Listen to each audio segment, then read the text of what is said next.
You're listening to the Mind Your Business podcast, episode number 55.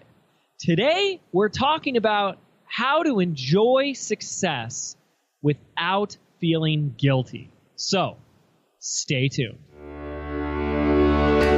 Hi, I'm James Wedmore, and I've built a 7-figure internet business that offers the financial freedom to do what I want, when I want. And I'm the first to say that hard work and hustle are not essential ingredients for your success. So, how do you build a thriving business from the inside out? This is the Mind Your Business podcast, featuring myself and co-host Phoebe Mroczek. All right. Welcome to the show. This is the Mind Your Business podcast. I'm your host, James Wedmore. And I'm Phoebe Mroczek. And this is another one of our listener question of the week, where we feature the questions, the topics, the things that you are yearning to know more about here on the show. And we've got a great one lined up for you in a minute. But first, it's time to check in. Phoebe, how you doing? I'm great. I'm excited. I'm going to Wilmington, North Carolina to spend some time with my family tomorrow, actually. So I am pumped. I'm excited to see everyone. I get to see my nephew, who was born in February, who I haven't seen yet. So I can't wait. I'm getting all these texts and images and Snapchats and everything from my family. So I can't wait to get down there. Good. And I'm about to leave on my honeymoon. So we're like, let's batch record as many episodes for the podcast as we possibly can. So we're stuck indoors on a beautiful, sunny Saturday afternoon. Well, it's pretty cold here in San Francisco, so I actually don't mind. But that's too bad. I know that pains you to say that. Summer is over. No, summer's just beginning, actually. It's the San Francisco summer, which is something I've learned a lot about. So apparently June, July, and August are foggy. Carl the Fog, that's what they've named it. I just learned that last week. And then now we're going into our summer. So September, October are supposed to be the most beautiful months in San Francisco. Oh. Yeah. Well, I did not know that. I did know that San Francisco was very foggy, but and beautiful. Now I know the fog has a name, so that's that. What was it? What was the name again? Sam? Carl the Fog. You can look it up on Instagram. # Carl the Fog. Do you know the origin of where Carl got his name? No, I have no idea, but I've heard it since I moved here. I've heard it several times, especially in the past 3 months. I'm like, what is everyone talking about? Who is Carl and what is the fog? I thought it was short for something. So who the fog is Carl? Exactly. Well, so listen, everyone. This is one of our listener questions of the week. A few months back, Phoebe and I decided we wanted to do 2 episodes per week. And so we thought the best thing we could do was have some questions from our listeners. And I actually held a workshop for some of my customers of my signature program, Business by Design, a few weeks back. And we actually asked them there in the audience to write down some of the questions that they might have, so we could have a cornucopia, an abundance of listener question of the week that we could always pull from. And so this is a question from one of my students, one of our members, and she's actually a case study and testimonial. I get to brag about her all the time, Teresa Lowe. And it's a fantastic question where we're going to really dive deep into the conversation of things like limiting beliefs and how these rules that have been put in place in our lives kind of dictate a lot of actions and a lot of how we show up in the world. So why don't we get into today's question? Phoebe, you want to get us started here? I do. I also want to say that this is the 3rd question in a row that we've had from your Business by Design workshop. So I also want to give a quick little plug. If you haven't submitted a question, go to our website, mindyourbusinesspodcast.com, and do that because we love getting all your questions. So this one is from Teresa Lowe, and she asks, now that I'm starting to have some success with my business and money is coming in, I keep catching myself sabotaging myself, holding back, resisting some next action items. So my question is, how do you enjoy this success and abundance we draw to ourselves without feeling guilty or undeserving? Wow. So this is powerful. Teresa, thank you for the question. And, it's also a great question because chances are it's not the most common question that we're going to receive here, because a lot of people are like, how do I make more money? And now we have someone who's like, so I'm making more money and I kind of feel guilty about it. And this is where there's that dichotomy of where people either have like a fear of failure or a fear of success. And people never understand the other one. You know, like someone's always going to be like, how the heck do you have a fear of success? That's how I am. Oh. You'd like question that? Yeah, I don't understand it. What does that even mean? My fear of failure is so much stronger, clearly, than my fear of success. That's absolutely right. But I definitely know a lot of people that have had a fear of success, fear that if they make it, that they won't be able to control it. Like their family's going to disown them. People are going to fall out of their lives, or they won't be accepted in their family anymore, that they'll feel guilty, resentful, undeserving. I mean, all these things start to come up. And, you know, I've definitely had experiences myself where I wouldn't say I think I've had it's kind of tricky, you know, a fear of more success, because associated with that is like, oh, does that mean more work? Does that mean, oh, too much that I can't handle all that? But I'm going to share with Teresa and everyone listening what I think is the culprit here that we can really get empowered behind. And I'll say for myself that even though I've had these same issues over the years, I don't anymore. But even though I have in the past, I feel like I was able to cheat my way out of it. And I always like to, you know, be tongue in cheek with the word cheating, because it's like sometimes it's just so easy that it feels like cheating. But for me, I've always started with a quote and a belief that the way I live my life and run my business is to inspire others through my actions.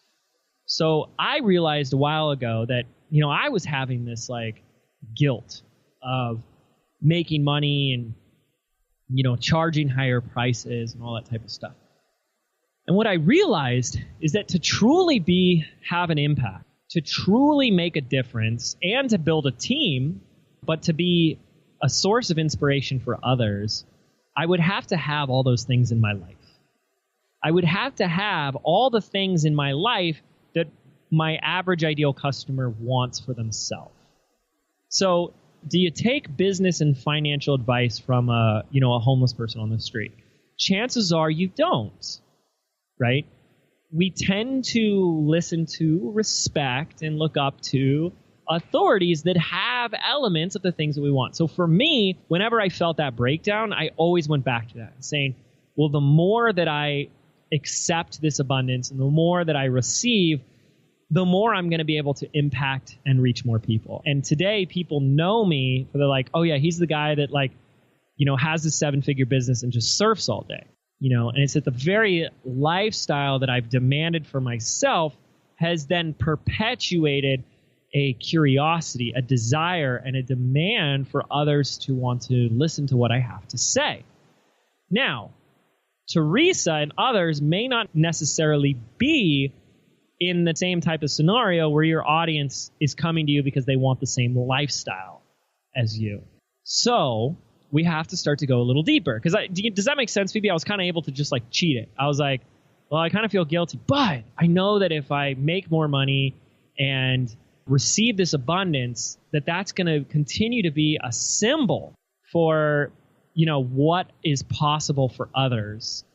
And that will inspire hope and change in them. Does that make sense? Absolutely. And that actually brings up, do you remember at the New York Mastermind when we were talking about our visions, and Suzanne, one of our Inner Circle members, she had on her vision board, rather than any kind of dollar amount or anything, it was, and I remember exactly, it was to be a shining example of a life well lived. And yes. That stuck with me, and I just got chills even saying that, because it was just such a nice way to think of it. So I get when you're saying to inspire others through your actions. And I think, you know, not necessarily having the material things, but just being who you are and having those people naturally be attracted to that. So I think that's a really great example. So being the introvert and the curious, inquisitive person that I am, I have to dig deeper. I look at Teresa's question and I say 2 things. First of all, Teresa can't possibly be alone. She's not the only person on this planet that feels this way. So I must go deeper. And I say, number 2, why does someone feel this way? Why would they feel guilty or undeserving when people are willingly handing them money? Like, here's my money, Teresa, and you have now a sense of guilt. And what I've come up with to share with you is that there are one of 3, perhaps more, perhaps a combination, but the core 3 rules or limiting beliefs at our core that are driving us. And I just started reading Vishen Lakhiani's phenomenal book, The Code of the Extraordinary Mind. And we'll probably do an episode talking about some of the stuff in there. And, the first thing he talks about are rules, rules. And these are these rules that have been imposed upon us or, programmed into us from a very early age. Whether it was society, religion, or culture, our family, our teachers, our mentors, our friends, etc. And we then live our life without questioning them. And so because Vishen has a programming background, he really uses the analogy of us being like a computer that just needs a software upgrade. And I like to use the analogy of Neo from The Matrix, where when Neo needed to learn how to fight, they just installed a jujitsu software program into his brain, and now he knows jujitsu. And so if we look at it the same way, I feel like 3 software programs or beliefs have been programmed, or one of 3, have been programmed into your brain, into your subconscious belief system, and they're now running on autopilot. And the beautiful news is that when you have this feeling of guilt or undeserving, you know that they're there. You may not know what it is yet, but you know that it's there, and it's our job to simply pull it out and replace it. And you get to choose if you want to pull it out and replace it or keep it. It's up to you. So I want to take a look at what I believe are 3 of these that could be at the core as to why someone would feel guilty or undeserving. The first one is any belief or rule or concept that we take as fact. Remember, that's the trick, is that a belief isn't a belief to us. We think it as truth and reality. And when we have other experiences in our life that contradicts that, that's where there's this internal conflict going on within us. So number 1 is a belief that rich people or people with money are evil, or that money is evil. So obviously, if you grew up with that, like rich people are jerks. Like if you look at a lot of older movies especially, the rich guy, Scrooge, was always the bad guy. He's always evil. He got rich because he took money from others, and he doesn't care about anybody else, right? So rich people are evil, or money is evil, or money is the root of all evil. So that is one possible belief that people have that's going to give them that conflict. The second belief that we would not think of as a belief, but as like fact or reality for us, is that you have to work hard to make money, or some variation of that, right? You have to earn your keep. You have to be deserving or worthy of money. And there's always these variations of how hard you think you have to work, or what you feel like you have to do or have or be to be deserving of money. And then the third limiting belief is the concept or belief that money is this finite, limited resource, and that the only way that you can make it is to actually take it away from somebody else. Lack. So those are the 3 that I believe are the biggest. Phoebe, do any of those stand out to you as something that you either do experience or you've experienced in the past? I think, to be honest with you, all 3 of them really resonate with me, but I would say the one that resonates the most with me would have to be the second one, the you have to work hard to make money, because that's something I heard my entire life growing up. Yes. Yeah, and so it's like now trying to reframe that in my head has been really interesting because, I know that we talk about it all the time on the podcast, but, I consider success and I consider, everything that I'm doing, when I look back on when I feel the best, it's like, well, when I have that balance of like working less and making more, how can I be the most efficient? And in that space, when you get into flow, you have that opportunity to really work less and be more efficient in that specific time. So right. But if you still believe you have to work hard to make money, there's a sense of guilt when you're not working. There's a sense of guilt when you make the money and you didn't work that hard. And that's where Teresa's describing or coming from, right? And so what we have to do is we have to be able to do 2 steps. Number 1, delete this programming. And number 2, replace it. And that's the key thing, is that we have to replace it with something that makes the old programming obsolete. And sometimes, a lot of times, it means constantly replacing daily. So what we want to do is when you find or experience these negative emotions that you're feeling, like I feel guilty, I feel undeserving, I feel unworthy, that you want to trace it back to one of these limiting beliefs and say like, oh, that's been reprogrammed in. Because the thing is if it's been there your whole life, there's going to be residue of it. It's almost like pulling out weeds, and like if you missed one, it's going to regrow, right? And so the weed killer is the new belief. So what I want to do is I want to go through with you and show you how we can replace it with a better belief. Are you ready? Yep, let's do it. Okay, so the first belief, the limiting belief, is that rich people are evil or money is evil. Money is the root of all evil. And we can replace that if you choose, remove it, step 1, boom, let it go, and input, the more money you have, the more you can help. That you can't get poor enough to help poor people. You can't get sick enough to help the sick. But the more money you have, the more you can donate. The more time you have to donate your time, to make an impact, to create a platform, to get a message out. I mean, if you look at celebrities and entrepreneurs and the amazing work they do, and the perfect example that comes to mind is my dear good friend Stu McLaren, who, by the way, just finished up a launch and he crushed his financial goal. And part of his goal, as he actually shared with me his goals at the beginning of the year, was to donate a huge portion of his sales to his charity that he and his wife runs, World Teacher Aid. And I think it's like $250,000 in donations or something crazy like that.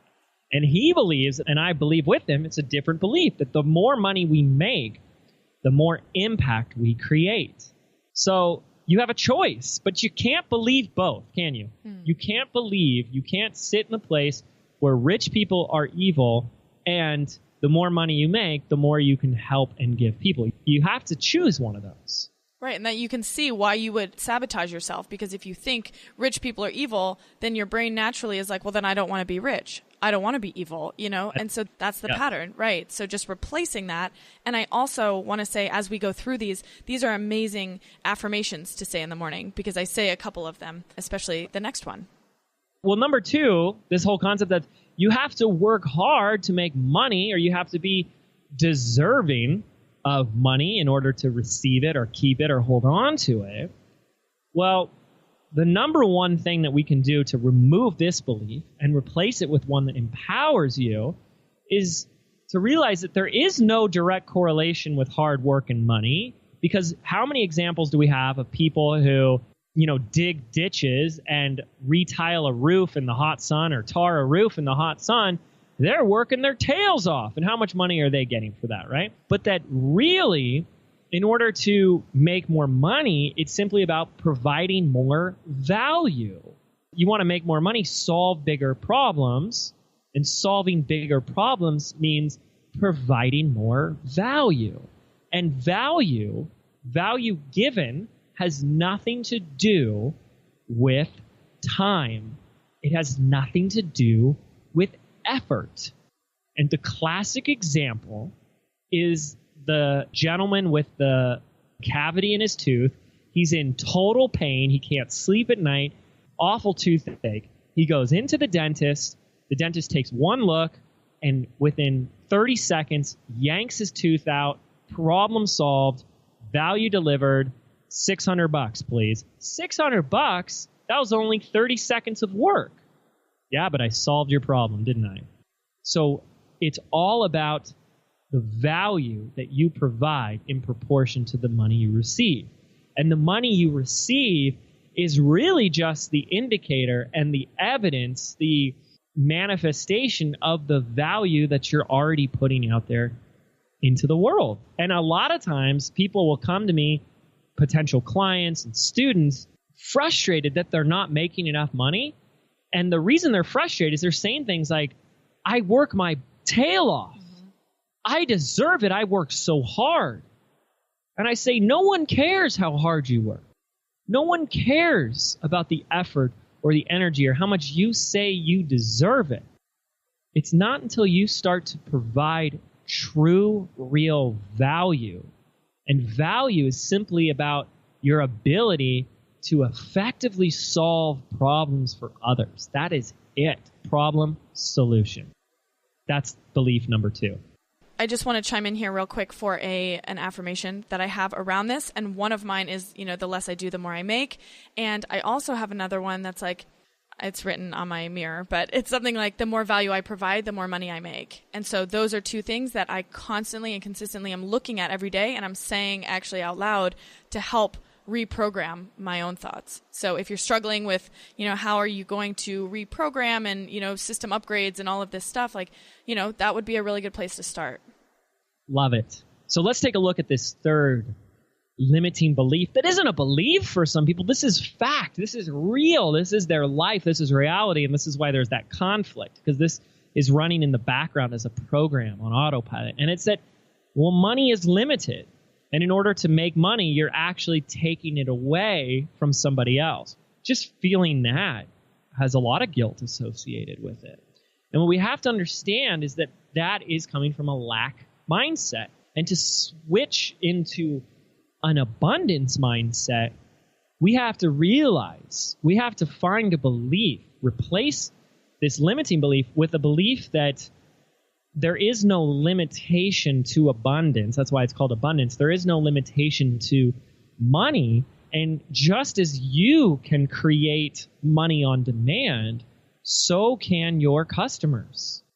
And one of the things that as one of my affirmations, is the transformation is in the transaction, which means that I know and I stand in a place where that when people pay me for my work, for my courses, what I've put my energy and value into, they show up in a whole new way that they've never shown up before. That they get to take this more seriously, that they get to realign who they are and say, okay, I invested in this. I'm worth it. I'm not going to do anything else. I'm not going to get distracted. I'm going to do this. That the transformation is in the transaction. No one values what they get for free. No one values free. You have to be able to put skin in the game to value it. So the beautiful thing is as we go through these 3 limiting beliefs, and I'm sure there are many more, but these are the big ones, you can replace them with anything you want. And then what you want to do is the final piece is you want to just look for evidence where, proof of these examples. The more money you have, the more people you can help. Well, go look at Stu McLaren. Go look at every successful entrepreneur. 99% of them are doing something incredible with their money. And go look at Bill Gates. Number 2, providing value first is the way, provide more value is the way to make more money. Well, look at all the ways in which people are making money today, especially on the internet, has nothing to do with how many hours they work, right? And then when we look at things like, well, money is limited, we're taking it away, and we need to step into an abundance mindset, and transformation is in the transaction. Just look at any time you've purchased something like an online course or a coaching program and how that has shifted for you, and that you can provide that gift to somebody else. I keep going back to these affirmations because these have worked so well for me. And for the third one, my affirmation around that is money is unlimited and flows to me in expected and unexpected ways with ease.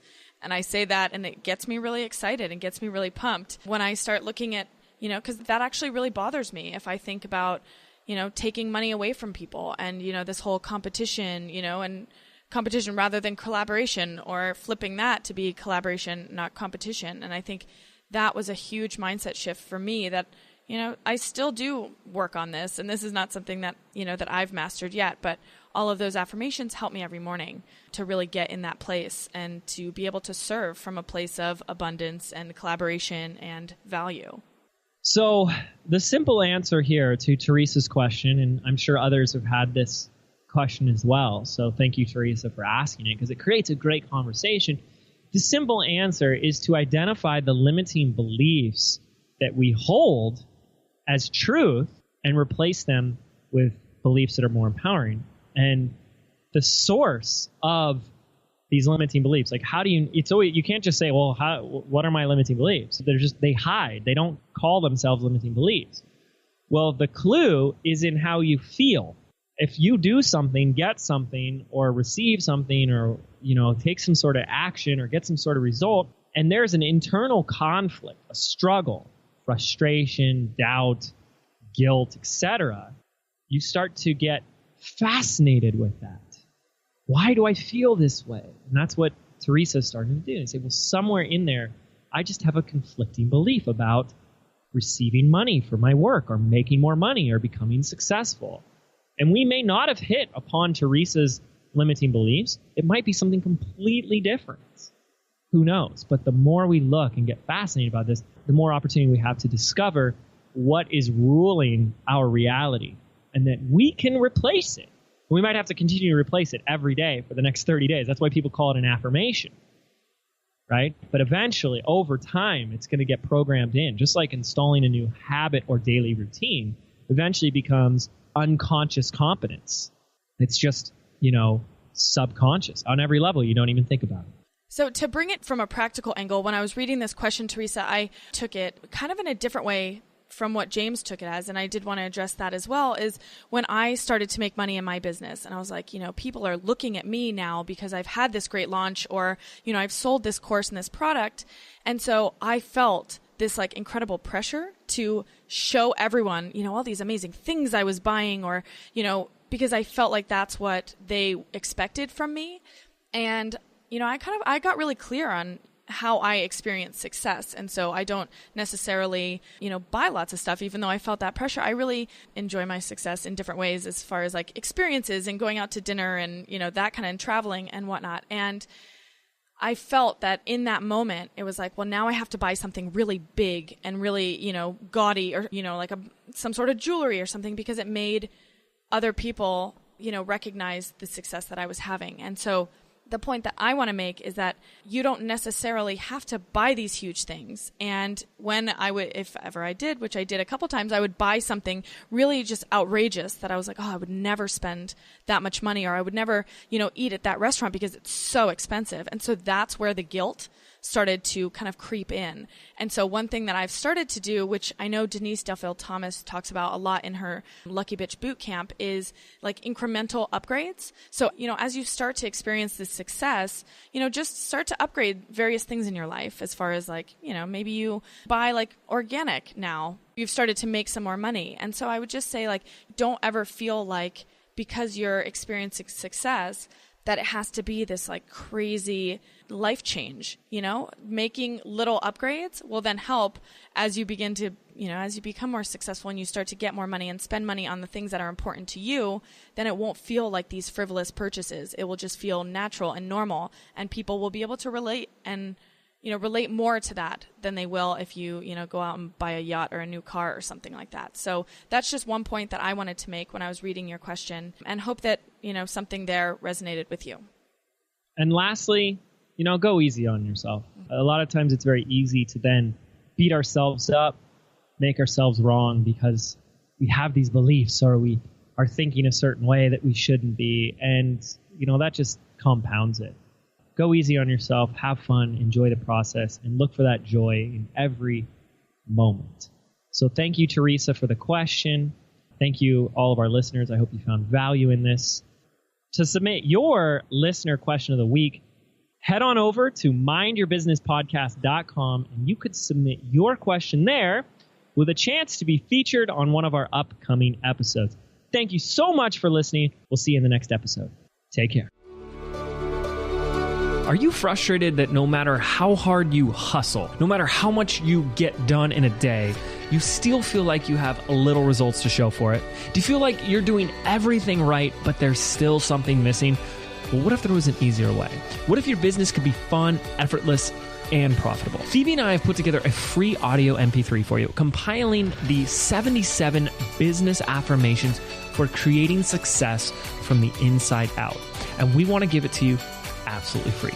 This is your chance to rewire your brain for bigger results in your life and your business. To get instant access absolutely free, simply visit 77affirmations.com. That's the number 77affirmations.com.